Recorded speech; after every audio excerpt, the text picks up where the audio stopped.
السلام علیکم ورحمۃ اللہ وبرکاتہ۔ آج کا ہمارا عنوان ہے قربانی کے مسائل۔ اللہ تعالیٰ نے ارشاد فرمایا، قال اللہ تبارک و تعالی اعوذ باللہ من الشیطان الرجیم بسم اللہ الرحمن الرحیم وَلِكُلِّ أُمَّةٍ جَعَلْنَا مَنْسَكًا لِيَذْكُرُوا اسْمَ اللَّهِ عَلَى مَا رَزَقَهُم مِّن بَهِيمَةِ الْأَنْعَامِ، اور ہر قوم کے لیے ہم نے قربانی مقرر کر دی تاکہ وہ اللہ کا نام یاد کرے ان چوپاؤں یعنی قربانی کو ان جانوروں کو ذبح کرتے ہوئے جو اللہ نے ان کو عطا کیے ہیں۔ دیکھیے، اللہ تعالیٰ نے قربانی کو پچھلی امتوں کے اندر بھی رکھا تھا، مگر پچھلی امتوں کا حال کیا تھا؟ آپ تاریخ کا مطالعہ کریں گے تو آپ کو معلوم ہوگا کہ پچھلی امتوں میں لوگ قربانی کرتے اور قربانی کر کے اپنی قربانی کو اونچی جگہ پر رکھ دیتے، اور جس کی قربانی اللہ کو قبول ہوتی اور اللہ تعالیٰ جس کی قربانی کو قبول فرما لیتا کر لیتا تو اللہ تعالیٰ آسمان سے آگ نازل فرماتا، اور آگ کا کام یہ ہوتا کہ جس کی قربانی اللہ تعالیٰ نے قبول کی ہے اس کی قربانی کو جلا کر راکھ کر دیتی، اور جلا کر راکھ کرنے کے بعد آسمان پر واپس چلی جاتی، اور جس کی قربانی اللہ کو قبول نہیں ہوتی اللہ قبول نہیں کرتا تو اس کی قربانی ایسے ہی پڑی کی پڑی رہ جاتی تھی۔ تو دیکھیے کتنی بڑی شرمندگی کی بات تھی، مگر قربان جائیے آقائے نامدار سرور کائنات جناب محمد رسول اللہ صلی اللہ علیہ وسلم پر کہ اللہ نے اس امت محمدیہ کو اس شرمندگی سے بچا لیا۔ آپ صلی اللہ علیہ وسلم کی وجہ سے اس چیز سے اللہ نے امت محمدیہ کو بچا لیا اور اس شرمندگی کو اٹھا لیا۔ اللہ نے فرمایا کہ دیکھو، تمہیں قربانی کر کے اونچی جگہ پر رکھنے کی ضرورت نہیں ہے، بلکہ قربانی کرو، خود بھی کھاؤ اور اپنے رشتہ داروں میں بھی تقسیم کرو اور غربا کو بھی کھلاؤ۔ یہ اللہ تعالیٰ کا کتنا بڑا فضل ہوا، کتنا بڑا کرم ہوا۔ بہرحال آج کی نشست کا عنوان ہے قربانی کے مسائل۔ تو دیکھیے، عام طور پر جو لوگ معلوم کرتے ہیں قربانی کے مسائل کے تعلق سے، تو زیادہ تر سوال یہ آتا ہے کہ جس جانور کے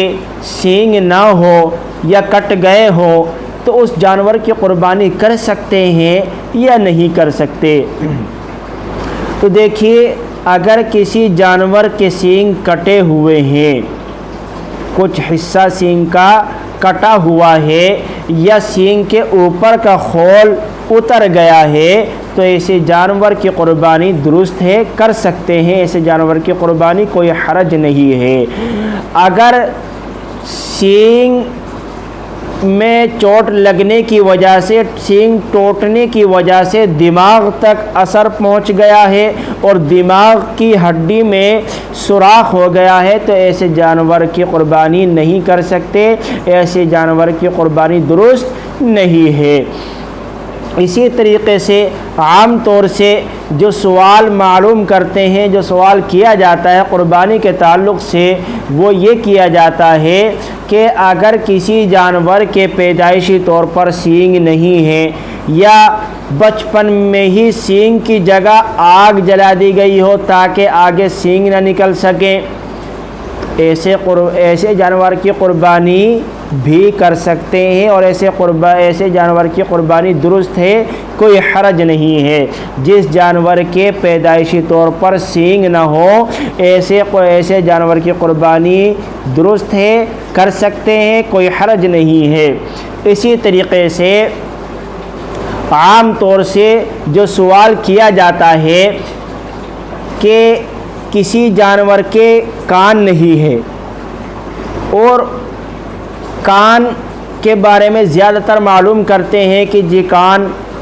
کٹا ہوا ہے، چیرا ہوا ہے یا پیدائشی طور پر کان نہیں ہے، تو ایسے جانور کی قربانی کر سکتے ہیں یا نہیں کر سکتے؟ تو دیکھیے کہ جس جانور کے کان تھوڑا کٹا ہوا ہے جی، تو ایسے جانور کی قربانی کر سکتے ہیں، لیکن اگر زیادہ مقدار میں کٹا ہوا ہے کان تو ایسے جانور کی قربانی نہیں کر سکتے، درست نہیں ہے۔ اسی طریقے سے جس جانور کے کان پیدائشی طور پر نہیں ہے تو ایسے جانور کی قربانی بھی نہیں کر سکتے، درست نہیں ہے۔ اسی طریقے سے اور جو زیادہ تر معلومات کرتے ہیں کہ جی کسی جانور کی آنکھ کی روشنی ختم ہو گئی ہے، یا آدھی ہے آدھی نہیں ہے، یا تھوڑی بہت ہے تھوڑی نہیں ہے، تو ایسے جانور کو قربانی میں استعمال کر سکتے ہیں، ذبح کر سکتے ہیں یا نہیں کر سکتے؟ تو دیکھیے کہ اگر کسی جانور کی آنکھ بالکل ختم ہو گئی یا آنکھ کی روشنی زائل ہو گئی ہے، بالکل بھی نہیں دکھتا ہے، یا دکھتا تو ہے مگر زیادہ نہیں دکھتا، تھوڑا بہت دکھتا ہے، تو ایسے جانور کی قربانی درست نہیں ہے جی۔ اسی طریقے سے لوگ جو معلوم کرتے ہیں زیادہ تر کہ جی زبان کٹی ہوئی ہے، تو کیا ایسے جانور کو کی قربانی کر سکتے ہیں یا نہیں کر سکتے؟ تو دیکھیے زبان کٹنے کی وجہ سے، زبان اگر کٹی ہوئی ہے تو پھر ایسے جانور کی قربانی درست نہیں ہے۔ اسی طریقے سے لوگ اور بھی زیادہ مسائل معلوم کرتے ہیں، اور جو زیادہ تر چرچے میں رہتے ہیں وہ مسائل یہ ہیں کہ دم اگر کٹ جائے تو کیا ایسے جانور کی قربانی درست ہے یا نہیں ہے؟ تو دیکھیے کہ اگر دم کٹی ہوئی ہے، اگر دم زیادہ حصہ دم کا کٹا ہوا ہے تو ایسے جانور کی قربانی نہیں کر سکتے، ایسے جانور کی قربانی جائز نہیں ہے۔ اگر کم حصہ کٹا ہوا ہے دم کا تو کر سکتے ہیں، لیکن اگر کسی جانور کی پیدائشی طور پر دم نہیں ہے، جس کو ہماری اور آپ کی زبان میں کیا کہتے ہیں، پونچھ دم کہہ لیجئے، پونچھ کہہ لیجئے، کہ اگر دم کٹی ہوئی، دم بالکل ہی پیدائشی طور پر نہیں ہے، تو ایسے جانور کی قربانی امام ابو حنیفہ رحمۃ اللہ علیہ کے نزدیک درست ہے، جائز ہے، لیکن امام محمد رحمۃ اللہ علیہ کے نزدیک جائز نہیں ہے، درست نہیں ہے، جس کی پیدائشی طور پر دم نہیں ہے۔ تو احتیاط اسی میں ہے، احتیاطی طور پر کہ ایسے جانور کی قربانی نہ کی جائے۔ اسی طریقے سے لوگ جو معلوم کرتے ہیں کہ جی لنگڑے جانور کی قربانی کر سکتے ہیں کہ نہیں کر سکتے، تو دیکھیے اسے ذرا غور سے سنیے کہ جانور قربانی کا وہ جانور کہ جو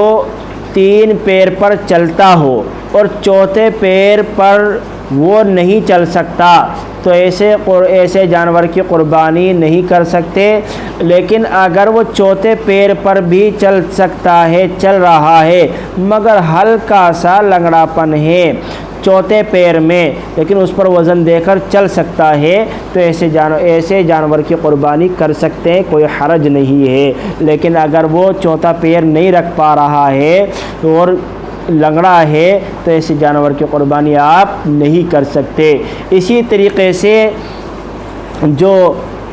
مسئلہ معلوم کرتے ہیں اس میں ایک یہ بھی مسئلہ زیر بحث رہتا ہے کہ جی بکری کے 2 تھن ہوتے ہیں، 2 تھنوں میں سے ایک تھن کٹ گیا یا خشک ہو گیا، تو کیا اس بکری کو ذبح کر سکتے ہیں، کیا اس قربانی میں استعمال کر سکتے ہیں؟ تو دیکھیے کہ جس بکری کا ایک تھن خشک ہو گیا ہو یا کٹ گیا ہو تو ایسی بکری کی بھی قربانی آپ نہیں کر سکتے، درست نہیں ہے۔ اسی طریقے سے بھینس کے اندر یا گائے کے تھنوں میں سے اگر 2 تھن خشک ہو گئے یا 2 تھن کٹ گئے بھینس کے یا گائے کے، تو اس گائے کی یا بھینس کی آپ قربانی نہیں کر سکتے، درست نہیں ہے۔ لیکن اگر گائے یا بھینس میں سے کسی ایک کی ایک تھن کٹ گیا